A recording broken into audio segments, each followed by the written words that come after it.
Planong suspensyon para kay Kim Chiu sa It's Showtime, usap-usapan ngayon sa mundo ng social media. Ano nga ba ang katotohanan tungkol dito? Ano kaya ang pahayag dito ni Vice Ganda sa planong suspensyon para sa kanyang co-host na si Kim? Para sa kabuuang ulat, alamin natin ang buong detalye.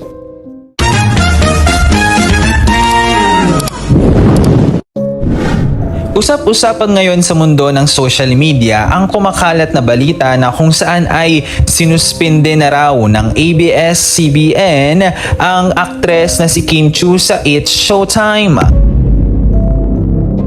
Ayon sa mga kumakalat na haka-haka, personal daw na nagbaba ng parusa ang TV executive na si Cory Vidanes matapos umani ng matinding pambabatiko si Kim dahil sa kanyang naging biro sa segment na Lights, Camera, Act Song. Sa naturang episode, naging meet siya ng galit ng mga netizens ang biglaang pagbanggit ni Kim sa pangalan ng Itbulaga host na si Riza May Dizon habang nakikita ang co-host na si Jugs Jugueta na nakasuot ng nakakatakot na costume ng horror character na si Lotus Feet. Ngunit sa kabila ng umaapoy na espekulasyon at tila totoong kwento ng suspensyon na kumakalat sa Facebook, itinanggi ito ng management at peking balita lamang.